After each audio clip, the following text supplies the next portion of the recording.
Bonjour Raphaël Glucksmann. Bonjour. Et merci d'être là en ce lundi matin après un week-end qui a quand même été un week-end que vous qualifiez d'historique d'ailleurs ou pas, après ce qui s'est passé dans le bureau de la Maison-Blanche. Un moment de bascule historique dont on peine encore à saisir l'ampleur. En fait, oui. Ce qui se passe, c'est que 80 longues années de paix et de sécurité en Europe prennent fin sous nos yeux. C'est la fin du parapluie américain. C'est ce qui nous a garanti à la fois une forme de protection et de vassalisation en Europe, mais ça nous a permis de ne pas nous poser les questions de paix, de guerre, de vie, de mort pendant 80 ans. Ouais. Et cela prend fin sous nos yeux. C'est la fin d'une parenthèse au fond de l'histoire, c'est ce que vous nous dites. Est-ce que vous diriez, comme Emmanuel Macron, il est minuit moins le quart ? Je dirais qu'il est minuit moins une. Il est minuit moins le quart depuis le 24 février 2022 et l'invasion de l'Ukraine.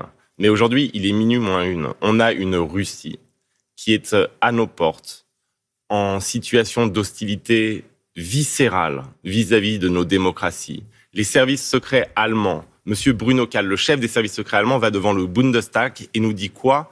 Il dit aux députés allemands qu'il y aura la guerre sur le sol de l'Union européenne et de l'OTAN avant 2029. Les services danois disent la même chose. En Pologne, on construit des systèmes de défense. En Finlande, on creuse des tranchées. Et cela se passe sous nos yeux et on a une administration américaine qui désormais, clairement, se sent plus proche de Vladimir Poutine que des démocraties européennes. Donc ce ne sont plus nos alliés, comme le dit François Hollande. Ce ne sont plus nos alliés. Ce ne sont plus nos alliés. Qui peut faire confiance à Donald Trump pour activer ce qui a garanti la paix et la sécurité en Europe pendant des décennies, c'est-à-dire l'article 5 de l'OTAN, cet article qui garantit l'assistance mutuelle en cas d'agression d'un des membres de l'Alliance Atlantique. Personne ne peut faire confiance à Donald Trump pour cela. Et donc nous, ce que nous devons faire, c'est assumer notre solitude et nous comporter en adultes. Mais pourtant, Emmanuel Macron, il a semblé vouloir jouer un peu l'apaisement. Hier, il dit, c'est une conférence de presse qui a mal tourné. Il a raison ou il a tort d'y croire encore ? Vous savez, moi, je ne vais pas faire de jeu politicien. Je comprends le besoin diplomatique qu'il a d'essayer de maintenir des relations avec Washington. Mais la vérité, c'est que ce n'est pas qu'une conférence de presse. C'est un tournant. Cette attaque frontale contre Zelensky dans le bureau ovale, c'est un tournant. Et c'est pas simplement cette scène-là.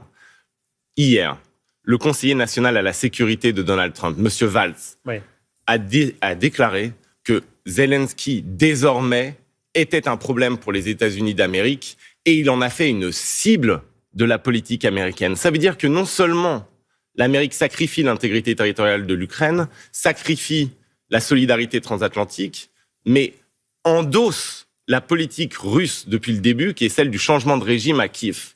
Et donc, en fait, on est dans une situation où on se retrouve avec notre principal allié qui bascule du côté de notre principal adversaire. Il faut qu'on comprenne la gravité de ce qui est en train de se passer pour les Européens. Mais on a quand même besoin de l'influence américaine et de la puissance américaine. D'ailleurs, le président Macron et le Premier ministre britannique Keir Starmer se sont vus hier. Ils ont travaillé tout le week-end sur un plan de cessez-le-feu dont Emmanuel Macron dit ce matin dans le Figaro, ça doit commencer par 1 mois de cessez-le-feu dans les airs, sur les mers et sur les infrastructures.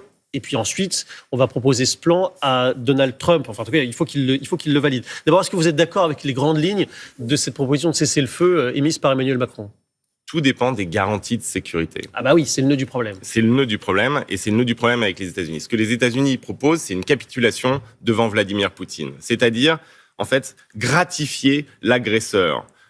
Montrer qu'on peut changer les frontières en Europe, ce qui est le tabou absolu, par la force, en envahissant son voisin, ce qui ouvre la boîte de Pandore et met en danger la sécurité de l'ensemble des nations européennes. Alors la question, c'est comment on garantit la sécurité ukrainienne. Et là-dessus, l'initiative franco-anglaise, il faut la saluer. C'est-à-dire que les Européens remplissent le vide laissé par les États-Unis d'Amérique. Mais il faut pouvoir agir sans l'Amérique désormais.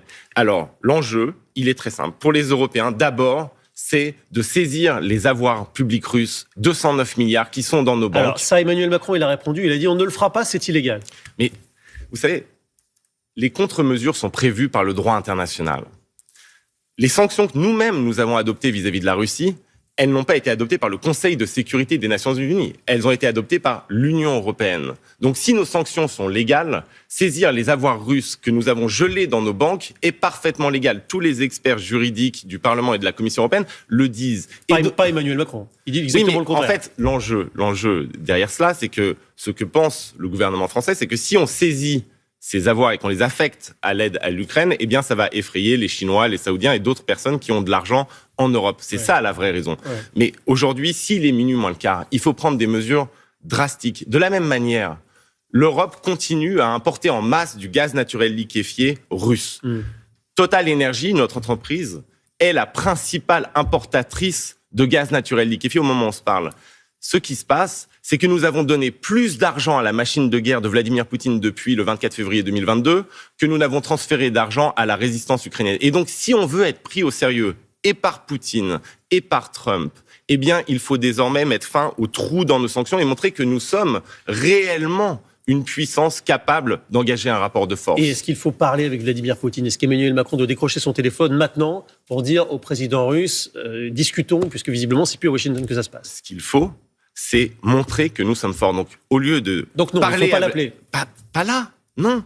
Au lieu de parler avec Vladimir Poutine, d'abord montrons que l'Europe peut être unie et puissante. Mais elle Lançons notre défense. Ou pas, parce qu'on voit bien les divisions qui commencent à se voir, même côté britannique. Keir Starmer dit on ne pourra pas faire sans les États-Unis. Et puis je ne vous parle même pas d'autres pays comme la Hongrie. Nous sommes en retard, mais nous avons encore notre destin entre les mains. Et ce qu'il faut, c'est que le 6 mars, là, tout de suite, le 6 mars, il y a un Conseil européen extraordinaire. Eh bien, ce qu'il faut, c'est annoncer un grand plan pour la défense de l'Europe. C'est lever 500 milliards pour qu'on puisse enfin avoir une défense autonome qui ne dépend pas du bon vouloir de Donald Trump. Mais on est déjà perclus de dettes, Raphaël Glucksmann, vous savez bien. Cet argent, il n'est pas magique. On a fait, face à une pandémie, quelque chose qu'on n'avait jamais fait auparavant. Mais ce qu'on a fait face à un virus, on peut le faire pour préserver la paix et la sécurité des Européens. Parce que je veux le rappeler ici, il ne s'agit pas que de solidarité vis-à-vis d'un peuple héroïque, le peuple ukrainien. Il s'agit de notre sécurité. Et ce sont les services de sécurité européens qui nous alertent et qui nous disent que si nous sacrifions l'Ukraine, si nous encourageons l'agresseur, eh bien, nous aurons à le confronter sur notre propre territoire. Donc il faut à nouveau, quoi qu'il en coûte, si on vous entend bien.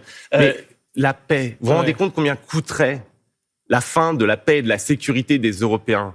Et c'est pour nos enfants qu'on se mobilise aujourd'hui. Ce qui se passe dans les jours qui viennent va déterminer l'avenir de l'Europe pour des décennies. Et donc oui, il faut un investissement massif. C'est fini l'époque où on pouvait, si vous voulez, toucher les dividendes de la paix, comme on disait, et finalement c'était les dividendes du parapluie américain. Et pendant des décennies, ça nous a bien arrangé en fait de ne pas avoir à dépenser pour notre défense. Le résultat de ça a été la protection américaine, c'est-à-dire la vassalisation, et le fait que nos pays dépendent des électeurs du Michigan et du Wisconsin. Désormais, nous ne dépendrons que de nous-mêmes.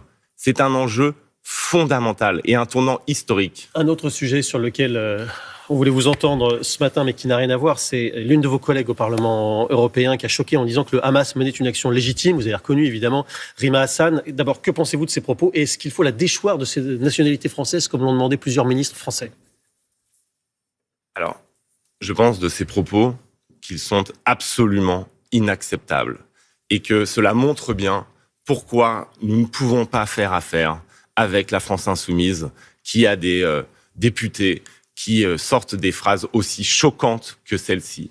Mais moi, j'aimerais qu'on reste aujourd'hui focalisé là sur le moment de bascule dont on a parlé pendant tout l'entretien et qui est un moment historique. Je veux dire, ne nous laissons pas polluer par d'autres scories. S'il vous plaît, ce qui se joue là, c'est l'avenir de l'Europe. Ce qui se joue là, c'est la sécurité, mais c'est la base. En fait, si on n'a pas la sécurité, on n'a plus rien. Nos démocraties, elles peuvent tomber. Moi, vous savez, je suis né dans un pays comme vous, en paix. C'est vrai. En paix et démocratique. Eh bien, rien ne nous garantit que dans 2 ans, dans 3 ans, nous n'aurons pas perdu cette paix et cette démocratie. Raphaël Glucksmann qui tire la sirène d'âme ce matin dans les 4V. Merci beaucoup. Merci.